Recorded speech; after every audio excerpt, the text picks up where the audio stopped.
Aunty, आप मुझे उस डेविल के रूम में रहने के लिए कैसे कह सकती हैं? आपको पता है ना, जब वो घर में होते हैं तो मैं डर में रूम के बाहर तक नहीं निकलती हूँ। ऐसे में उनके रूम में कैसे रह सकती हूँ? नहीं नहीं, मैं बिल्कुल भी नहीं जाऊंगी। जिस शादी में मैं बाराती बनकर गई थी, उसी में मुझे दुल्हन बनाकर मंडप में बिठा दिया गया। शायद ही कभी किसी के साथ ऐसा हुआ होगा। इश्की अभी भी राजवीर के साथ मंडप में ही बैठी हुई थी।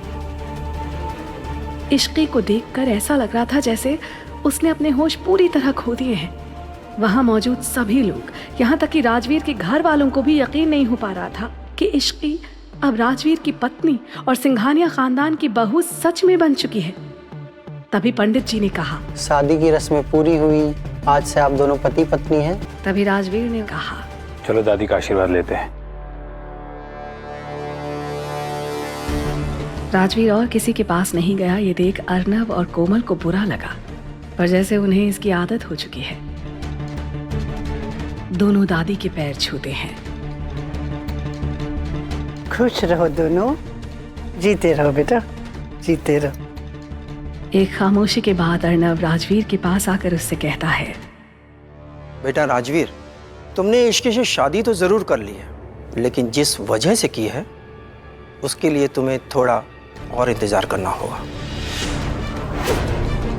बेटा ये शादी वैलिड नहीं है, क्योंकि इशू अभी सिर्फ 19 साल की हुई है और लड़कियों की शादी की लीगल एज अब 21 साल हो चुकी है। कोर्ट इस शादी को कभी एक्सेप्ट नहीं करेगी और तुम्हारी शादी कभी रजिस्टर भी नहीं हो पाएगी। अब इस बात की चिंता मत कीजिए, मैंने वसीयत में अपनी शादी की एज 29 से 32 कर दी है। इसका मतलब है कि हमारे पास अभी इशू की उम्र 21 साल होने तक का टाइम है। जैसे ही इशू 21 साल की होगी, हमारी शादी रजिस्टर हो जाएगी। Don't worry. इसके बाद राजवीर अपने रूम में चला जाता है। राजवीर को वहां से जाता देखकर अर्नव भी वहां से चला जाता है। राजवीर के जाने के बाद कोमल इश्की के पास आती है और कहती है, बेटा अब तुम एक पवित्र रिश्ते में बन चुकी हो, तो इसे पूरे दिल से निभाना। पवित्र बंधन में या जबरदस्ती के बंधन में? आपने भाई को रोका क्यों नहीं? मीशा अब शांत हो जाओ, जो होना था सो हो गया। इसकी बेटा, आज तक तुमने राजवीर का सिर्फ गुस्सा देखा है, मगर मेरी मानो वो दिल का बहुत साफ है बेटा।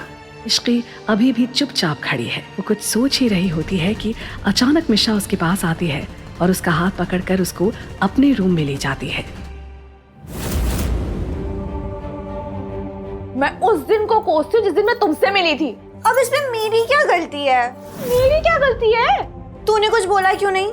मैंने बोलने की कोशिश की थी, लेकिन उन्होंने मुझे ऐसे घूर के देखा कि मैं चुप रह गई। तूने अपने चुप होने का नतीजा देख लिया। अब बन गई ना तुम उनकी पत्नी। तभी मिशा के रूम का गेट ओपन होता है। कोमल अंदर आती है। इश्की, दरवाजा बंद कर। और इश्की को देखकर कहती है, इश्की तुम यहाँ पे क्या कर रही हो? बेटा अब तुम इस रूम में नहीं रहोगी, बल्कि राजवीर के रूम में रहोगी। ये सुनते ही इश्की घबरा गई और चिल्लाकर बोली, बिल्कुल भी नहीं आंटी, आप मुझे उस डेविल के रूम में रहने के लिए कैसे कह सकती हैं?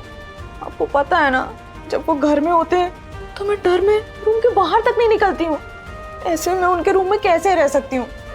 नहीं नहीं, मैं बिल्कुल भी नहीं जाऊंगी। हाँ माँ, इश्की कैसे रहेगी भाई के साथ? रूही मिशा से बड़ी पर उसकी सौतेली बहन थी, पर रूही राजवीर की सगी बहन थी।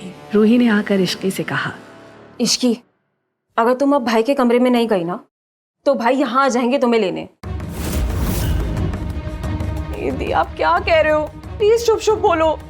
तो तुम शुभ शुभ करो और मम्मा के साथ जाओ। हाँ इश्की, चली जा, कहीं ऐसा ना हो भाई तुमसे गुस्सा हो जाए। इश्की उदासी भरी आवाज में धीरे से बोली, अच्छा ठीक है, मैं अपने कपड़े ले लेती हूँ।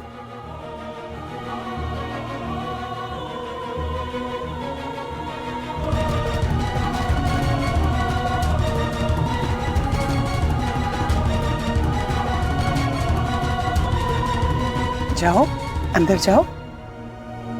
एक तो आप मुझे उस डेविल के हवाले कर रही हैं, ऊपर से आप मेरे साथ अंदर भी नहीं चल रही हैं। ऐसी बात नहीं है बेटा कि मैं तुम्हें अकेले छोड़ना चाहती हूँ। पर असली बात यह है कि राजवीर के रूम में हम घर वालों का जाना मना है। तब तो मैं भी नहीं जाऊंगी। कहीं उन्होंने मुझे देखा और उन्हें गुस्सा आ गया तो? नहीं, ऐसा कुछ भी नहीं होगा। राजवीर तुम्हें कुछ नहीं कहेगा। तुम जाओ, अंदर जाओ। इश्की ने आगे कुछ नहीं कहा। जाओ।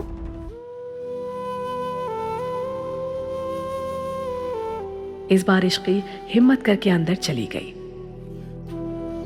उसने एक चैन की सांस ली और फिर मिशा को कॉल करने लगी। उधर मिशा कॉल उठाते ही बोली, क्या हुआ? कुछ नहीं, सिर्फ वो डेविल अभी तक दिखा नहीं है। ये सुनते ही मिशा ने चैन की सांस ली और बोली, चिल कर यार, तूने थोड़ी ना कुछ किया है। जो किया है भाई ने किया है, और वैसे भी इसमें तेरी कोई गलती नहीं है, तो तुझे डरने की ना कोई जरूरत नहीं है। अच्छा जी, तू तो मुझे ऐसे ज्ञान दे रही जैसे तू तो उनसे डरती ही नहीं है। मिशा ने बात छुपाने की कोशिश की। अरे अब मैं तो इसलिए डरती हूँ ना क्योंकि मैं हर दूसरे दिन कोई ना कोई कांड करती रहती हूँ, लेकिन तूने कुछ किया है नहीं ना, सो चिल। चिल की बच्ची, ये सब तेरी वजह से हुआ है। ना मैं उस दिन तेरे घर खाने पर आती और ना मैं फंसती। बस ये रात बीत जाने दे, फिर कल सुबह देख मैं क्या करती हूँ तेरे साथ। अच्छा, अगर तुझे इतना ही डर लग रहा है ना तो एक काम कर, भाई के आने से पहले चेंज कर ले और सो जा। मिशा, जहाँ पर जान का खतरा होता है ना, वहाँ नींद कहाँ आती है। अरे पागल लड़की, सोने का नाटक तो कर सकती है ना। चादर तान कर सो जा और सोने दे। आज के लिए इतना ड्रामा इनफ था। मिशा कॉल कट कर देती है। मिशा के फोन काटते ही, हेलो हेलो, मिशा की बच्ची, तेरी हिम्मत कैसी मेरा फोन कट करने की? सुबह हो जाने तो फिर बताती हूँ तुम्हें।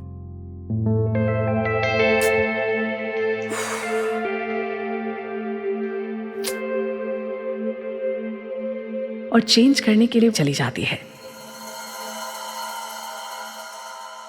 राजवीर अपने स्टडी रूम में बैठकर कुछ फाइल्स चेक कर रहा था।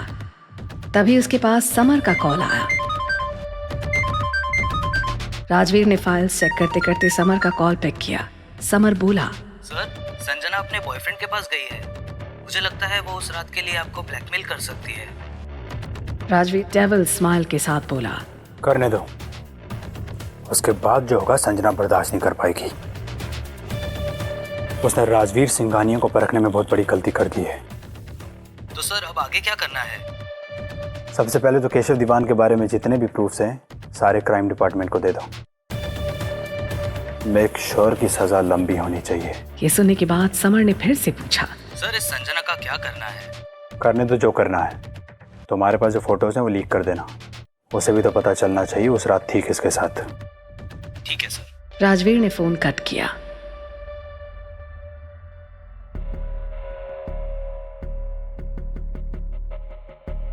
राजवीर जैसे ही अपने रूम में चेंज करने के लिए गया, उसकी नजर बेड पर सोती इश्की पर गई, जो कि सर से पैर तक खुद को चादर से कवर किए हुए थी।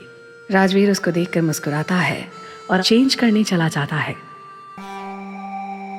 इश्की कसकर अपनी आंखें बंद करके खुद से बोली, ओह गॉड, पता नहीं क्यों आज रात नींद भी नहीं आ रही है। मैं तो डेविल से पहले सो जाना चाहती थी।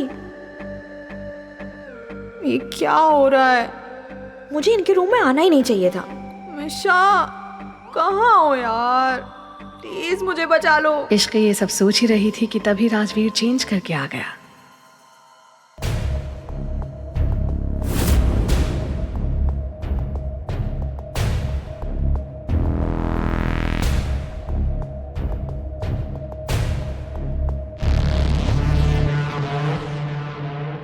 यार इश्की, तुझे तो सोने की एक्टिंग करनी भी नहीं आती। अरे जब कॉलेज में सब कह रहे थे कि ड्रामा क्लब ज्वाइन कर ले, तब क्यों नहीं ज्वाइन किया? कुछ सीख जाती तो आज इस डेविल से तो बच जाती।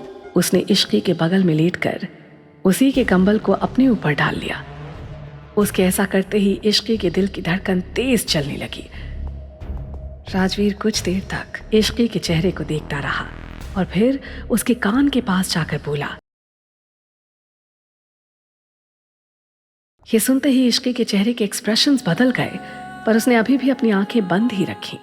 तो सुनते रहिए डेविल से शादी, सिर्फ पॉकेट FM ऐप पर। Download now.